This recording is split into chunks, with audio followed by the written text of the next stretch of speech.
Welcome back to A Culture Conversation. I'm your host, Twingq. Today we're back for another unique episode. We got a special guest in the building, a 1,000-point club member in Colombia, founder of SC Academy, former professional athlete, Texas A&M Corpus Christi alumni, Tallahassee Community College alumni, my good brother and mentor in the space, Shamar Coombs. What's up with you, bro? How you doing, brother? Thanks Good? for coming. Thanks for joining us, man. No It's problem, been a minute, man. long overdue, bro. No problem, man. We're happy to have you on our platform talking about your journey, obviously as a professional athlete, and now as a coach, you're transcending into this space, giving back to the community, which we love to see. So, how you doing, bro? I'm doing good, man. Just enjoying the process. After retiring, it took a little time for me to understand what I really wanted to do. But, I'm just enjoying it, coaching these kids now, and just getting to it. Yeah, so speak on that transition. I know for a lot of guys that play professionally, they might have, that postpartum athlete depression. So just kind of talk about like how difficult it was for you to put your energy into something else other than playing. It was really difficult, just to even tell people that I was retiring. It was very hard. I just stayed focused on just basketball. A lot of times I was thinking about plan B while I was playing and didn't know what to do. A lot of people told me to start training and do that, but I didn't want to because I was still focusing on trying to get that gig to get out. And just started with just training kids outside, just bringing them outside, and just training them. And then I just fell in love with it, getting connected with them. And I just started doing what my coaches used to do for me, looking out for them. And, I just got that attachment to them and then just ran with it. Yeah, man, it's good to see because we don't have a lot of people in the space that have went through certain experiences. Like you played Division I, you're a great professional, and you had a lot of knowledge along the way, so it's good to kind of put that back down to the next generation. I see a lot of the kids nowadays, they're being coached by people that haven't really went through a fair share of their experiences. Mm-hmm. So now it's like bad information getting passed on. So for you now, being in a space as a coach, somebody that has played at a respectable high level, somebody that lives and breathes the same lessons that you're doing to kind of give back down is paramount, man. So I guess let's take it back to your journey, obviously as a childhood when you're like 13. Tell me what was 13-year-old Coombs was like. Man, 13-year-old Coombs always had a basketball in his hand. I probably had one of those Shaq basketballs with the hand on it. The rubber basketball with the hand on it, man. But I was just a neighborhood kid. I was always outside running around, no matter what sport it was, whether it was manhunt, just running around. But I always had a ball. Everybody in my neighborhood knew that always had a ball in my hand, just running around, and especially at school, just playing basketball. So it's just always in the neighborhood. I was a neighborhood kid and just always outside. Okay, and speak about some of those challenges, I guess. Growing up in the hood, I would say, or low-income housing communities. Like, what were some of those struggles that you had to go through outside of the basketball court that some people may not know? It was rough. It was rough. It didn't seem rough at the time. Like when you look back at it now, it's not rough, but it was rough. Just not being able to have the certain things in your household. With my parents and stuff like that, coming from where they came from a strict background, and the way they penalized their children was different growing up. So it was pretty hard. It was pretty rough, but I enjoyed my time as a kid. For sure. I look at kids now and I'd be like, yo, you guys don't enjoy it as much as I did. You know? But even though I was going through what I was going through, I found a way to smile, and that was one of the main things for me. Yeah. So now in high school, attending West Hill, what was that experience like for you at a top high school? First of all, starting off in Birchmount, that it was hard for me to actually leave Birchmount and go to West Hill. I actually went to West Hill just because Denham went there. He did his last year, and I started to get connected with Wayne Dawkins, and so I went over there. But West Hill was it was different, definitely different. to have Nate Skinner and then, Javon Shepard and those guys, and, everyone was 6'5", 6'3", 6'4". I was like one of the smallest guys, and I'm like 6'2", so I was like, hey, everyone's so big, but, Yeah. it was very nice, I enjoyed it, I enjoyed my time, you had Akeem Small and a lot of guys out there, and, I enjoyed my time at Wessel. Yeah, so I guess when did you know that you had a chance to play, obviously at the Division I level? Like, what was that like for you to, your recruiting process, or how did you get from high school now and having a chance to attend a Division I university? Well, I always wanted to go to the NBA from young. When I first realized that, okay, I can actually make it was when I seen Denham actually, get that UConn off, signed to UConn, and that's why I was like, okay, yeah, like we can actually get out of, because it's not easy to get out, especially coming from where I came from, in my neighborhood, it wasn't easy to get out. So to see my cousin, that I see every day, we play around all the time, and see him get a scholarship to go play in the University of Connecticut, I'm like, okay, I can do it. I know I'm good enough to try to get NBA, but what was the step? I didn't know about how school was, right? So then I was like, okay, let me do it. So, I just kept playing hard, and that's when I got connected with Grassroots, and, I started playing with them, and then we started playing a lot of AAU, and went from there. Yeah, so obviously now the NCAA is a different game from when you were playing, but talk about your experience at Texas A&M Corpus Christi. What was that like for you now being on a Division I stage, packed house, sold out crowd, playing, the highest level that you ever played in your life? I felt like I belonged there. I felt like, this is what I wanted to, even though I had to go to the JUCO route. I enjoyed it, man. Obviously, I had a couple bumps with my coach and throughout my end of the seasons, because it was a rough adjustment for me, going from the 2 guard to the point guard, and the point guard is not an easy position to play. So that's the adjustment I had to make as a player.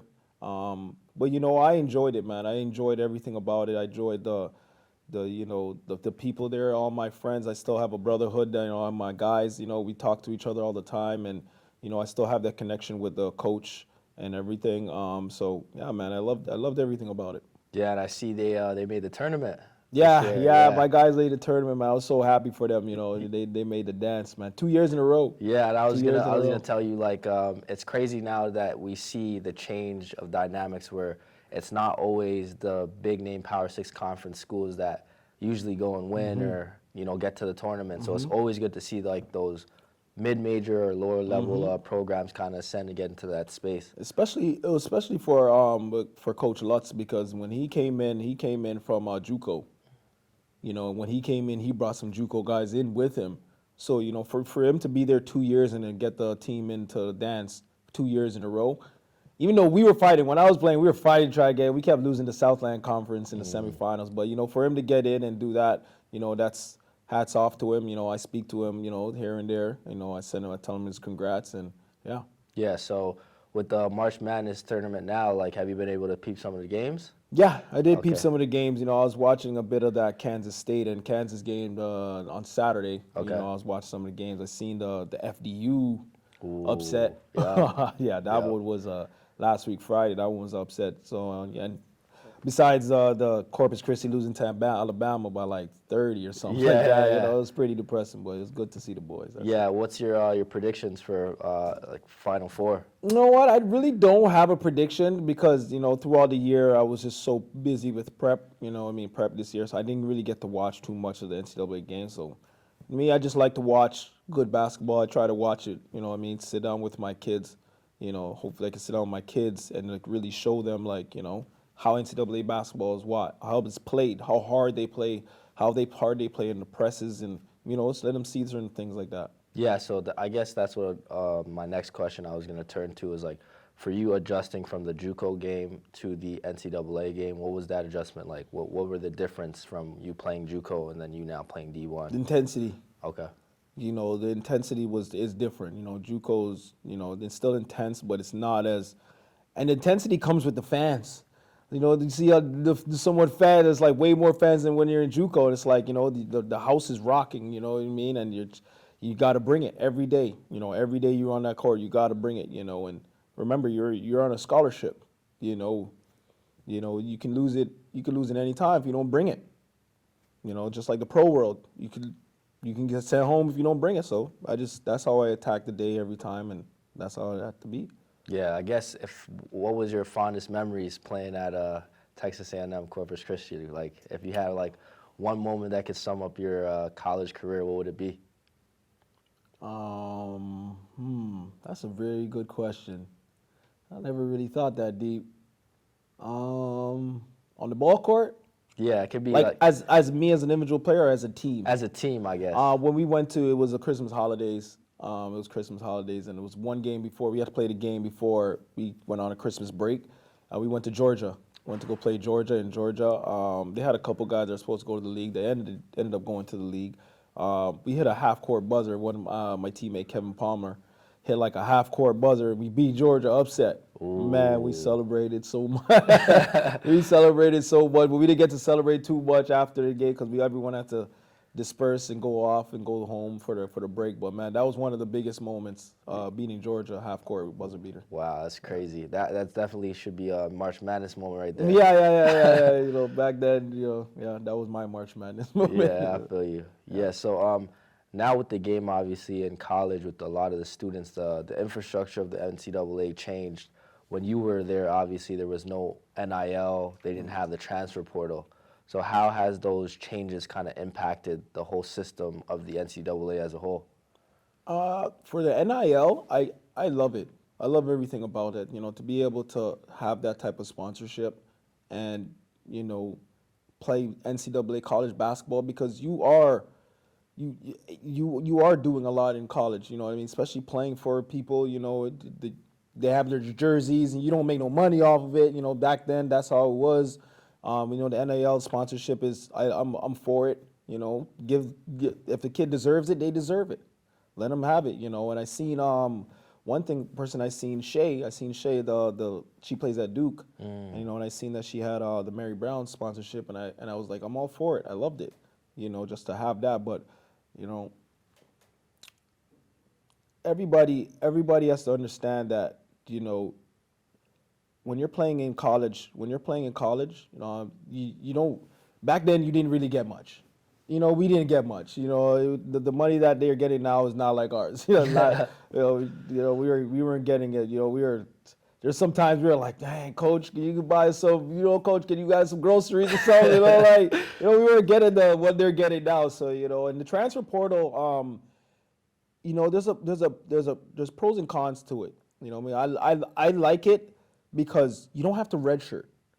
My situation was, I thought about actually transferring my last year at Corpus Christi. I didn't want a redshirt.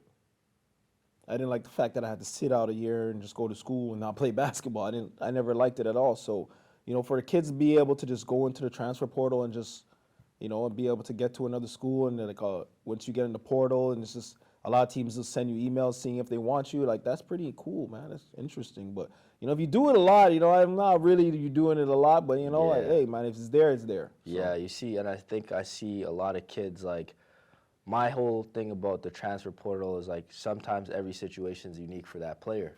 Exactly. But I'm not for kids just transferring every year because their situation's not working. Right? And some people don't understand this. A lot of kids get recruited by assistant coaches, right? So sometimes the head coach and that's not the head coach. You're not his player, right? So sometimes you will bump heads with your head coach because the assistant coach got you in, but the head coach is like, I don't really like him, but this, and then that's the bump head comes in, and then after that year, you're like, I want to leave.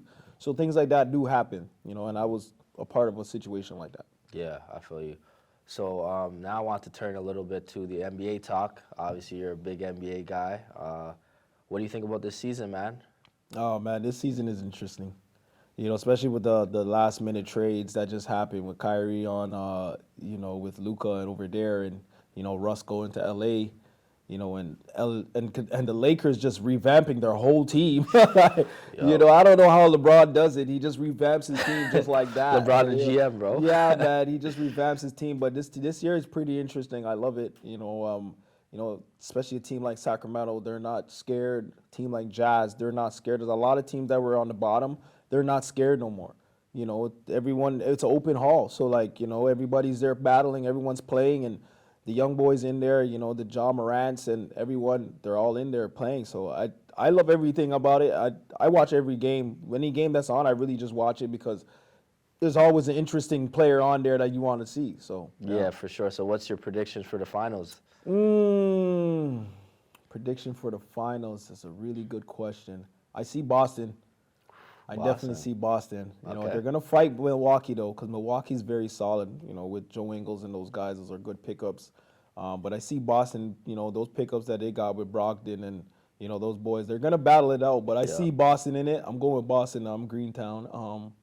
In the West, I got to go with my G-State boys. Yeah, I got to go with them. But, hey, it's going to be a battle. It's going to be a battle, but, we'll see, man. Yeah, I think Boston is definitely looking really good in the East, but I just can't bet against Milwaukee, bro. I think Giannis, coming back off of his injury, obviously when he was out, a lot of guys got to step up. Like Joe Ingles is playing insane. Portis is solid. Brook Lopez is playing really good basketball. Lopez playing really good basketball. Yeah, so surprised me. If anything, like I said, right, if Middleton could stay healthy, definitely that third. could be the difference maker. And that's And Drew Holiday's gonna bug everybody. Yup. Drew's gonna bug everybody. Yeah, so it's definitely gonna be tough I to see. really want to see what Phoenix got. Phoenix in the West. I want to see what they got. You think they take out the Golden State KD boys? stays healthy with that healthy team? Yeah, I think they can. Yeah. It's hard to stop that three-head. That's those true. Booker and KD, that's a lot of buckets, man. That's what I'm saying. I want to see how it all kind of actualizes in the actual 7-game series. Like KD's healthy, we know what we can get, but I want to see that matchup with Book and Clay. That's definitely going to be a battle for the playoff ages. So it's going to be fun to see. I want to even see what Memphis does, man. I know that's that little rivalry they got going on. I love what Dylan Brooks is doing. As a Canadian boy, I just love what he's doing. He's just dog. He's a dog, but he's not disrespectful off court. He's just keeping it on the court. Yep. He's just like, I'm gonna show you I'm here on the court. I'm not gonna let you do it, no matter rings or not. Like he's at Clay's head right now. Rings or not. Like I'm here. I'm gonna show you I'm here. You might have more than me, but I'm gonna guard you. Yeah. And that's the mentality I love. 100%. Because no matter what you got, I'm going to still guard you. I'm going to be right here in your face. And you can win 17 more championships, but I'm going to still be right here. And I think that's what we see now with the younger stars coming up. Shea being one of them from Canada as well. Shout out to SGA. He's playing insane basketball right now. But yeah, DB, man, he's holding it down with obviously Ja's not. Yeah, and Ja's, that kid he's super special. Like they say AI, but I say AI enhanced. You know what I mean? Like for him, big men get scared of him. Like he comes in after that 1-2 dribble, like he's coming in, he's elevating. There's nothing you can do because he's gonna contort it right, left, try to dunk you, finish with anything. Like it's a scary guy to guard, man. Yeah, I can't wait to see him get back. I'm hopefully he can get everything going on off the court together because we got to see him back on the court. So I wanted to take a little turn to your documentary project. I seen some of the bits and pieces on Instagram. So kind of tell me a little bit about that project. The documentary is, it's about my life growing up. How I grew up, my family, and how it was, how I had to live, in order to make it. It was a rough process for me, but it was something I never talked about. It was something I was taught to just hold everything in, because you had to. Growing up, how I had to grow up, you had to just hold it in and just play, and that's what really kept me. Like people don't understand when it hurt me to just say I retired, because that's what kept me going. Basketball was what kept me going when I was going through a lot, and it's just having to deal with the personal issues with my parents, and with my father and with my mom and what she was going through personally, and my dad was physically abusing me and my brother, so we took that as kids, what can you do? You couldn't do nothing as kids. You just, had to go to school still had to take care of your stuff, and, just play basketball. You just, basketball kept peace. He kept that peace. I don't know where I would have been if I didn't just keep playing basketball, so, yeah, man, documentary is just about that and my journey, people don't understand that before I even went to pro, like my journey before that, like how much work I was doing. I had to go play semi-pro in Dallas. Stayed at a friend's house, played semi-pro in Dallas, Dallas Addison, just trying to get film, and, once I got film, came back home, tried to get, stuff. It wasn't working out. You always see me at the YMCA. I'm just working out every day, 6 days a week. I'm just working out every day until I got that call. And, it's that first gig I got in Kosovo. When I went to Kosovo, I didn't know nothing about the country, not one thing. So, it's just a journey of my process, how I went, and I just hope kids, when they see my, more of my story, growing up in the neighborhood I grew up in, I hope that can impact them and, touch them and let them know that, you can still make it, If this is what, no matter what sport it is or whatever it is, all right, stick to that, and that can help guide you out. Yeah, and I think the best piece of, advice that kind of passes down, it's like life is bigger than the sport itself. You were an amazing basketball player, you still are, but you've been able to now transfer that energy into something greater. Like I feel like you're making, a bigger impact now as a mentor, as a coach, as a business owner, in your community. So I think that you now being in this space now and like practicing what you're preaching to these kids is, like I said, it's bigger than, a lot of people may see. Yes. So I guess now that you are, coaching kids, do you ever see some of yourself in these kids that you're coaching? Yeah. It's a few things. I see some of the, and not much, but what I'm trying to do is instill that fire into them, because where I'm coaching in Vaughan, those neighborhoods are not like my neighborhoods, right? It's different. So I got to instill that fire into them, and I'm watching them, as the season started, especially for this year, for prep year, I'm watching them get that fire in them. It's building and it's building and it's building, and now it's like they're gym rats now. Like, coach, I want to be in the gym. Now they're messaging me like, coach, you come to the gym, I'm coming to the gym. No matter if it's whose practice it is, coach, I want to come to the gym. It's different now. Before they never used to message. Now it's like, coach, I don't want to get in the gym. So you can see that fire coming in now. Yeah, and I think that goes to, your passion that you're showing. You're showing up every day. They're seeing you working out still, coming to the league at 5-star and seeing. Yeah, I got to cook them a couple times. Yeah, they've came to watch me a few times too. So it's like good to see like the leadership there. Having another guy that was on our show earlier, Mully. Yes. He's one of the guys that was coaching with you now too. So brother. to have both of you guys now that both played Division I basketball, that both had great professional careers, coaching together with the kids, man, that's amazing to see. So I guess what is your for your looking forward now into your career as a coach, do you ever have aspirations of coaching at the Division I level? Oh yeah, I always told myself like, don't stick to one level. Keep evolving. One thing that I did in my pro career, I stayed to when I was playing in Colombia, I stayed to locked in on one team, even though I got calls to play certain other, and I stayed with one team, like the loyalty. But, you got one life to live, right? So you just got to keep evolving, just keep evolving. And, I try to tell my kids that, your coach is not going to be coaching this level for forever, right? So while I'm here, get this work. And that's all, and that's how I go. So I just want to keep trying to step on each level now. Now that I'm not playing, I'm trying to knock down all the doors. Yeah. I'm trying to get there, knock down all the doors, whether it's college, university, the pros, whatever it is, I'm trying to knock down those doors. Okay, so now that you're past that point of playing now, do you ever still miss the game? 100%. What's the hardest part of like not being able to actually go back and play now that you're coaching? Like, is there, when you're coaching and you see some things, sometimes you're just like, damn, like, I wish I could play? Because I know for some people, like, when they get out of playing, it's hard for them to make that adjustment because they still miss it too much. You know what I mean? You know, I miss it, you know, and I know I can still go.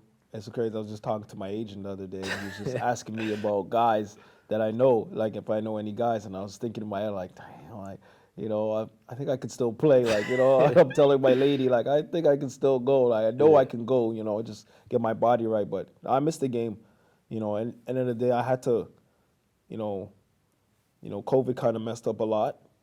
So that was one of the main reasons why I just, you know, kind of, you know, after I got sent there and then got sent back for COVID. So that was one of the main reasons why, and, you know, which really hurt because I wanted to do at least one more to say, okay, let me finish my way. But, you know, everything happens for a reason. You know, I figure if I left, I wouldn't have been able, I probably would have continued to still play like from till today, and I wouldn't have started what I started. You know, and that was one of the biggest questions in my life. You know, what are you going to do when you're done playing basketball? And I remember my teacher used to always ask me in grade 6, they used to always say, okay, what's your plan B? I said, X plan B.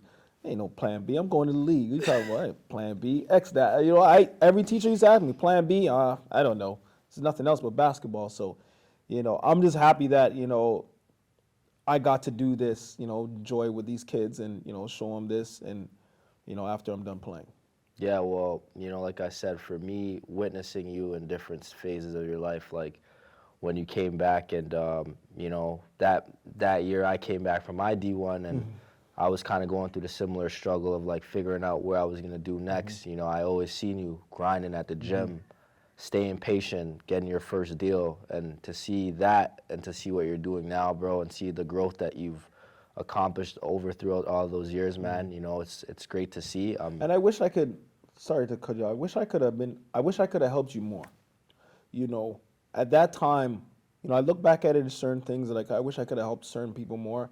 But at that time, I was fighting to get something, you know, and I was fighting to get a gig. I was fighting to do this. I was fighting to this. So, you know, I remember there was times, I don't forget the time when you've asked me certain questions about certain things about out there or whatever team it was, and I couldn't give you the proper answers or the proper information and stuff because I didn't know myself, and I'm still trying to get a 1-2 gig for myself and stuff like that. So, you know, I wish I could have been able to help you in that process more. Yeah, but, you know, like I said, man, it's great to have you share your story on our platform, bro, and just keep doing your thing, man. Like I said, we're checking out here on a culture conversation with the man and the legend himself, Shamar Coombs. All right, peace.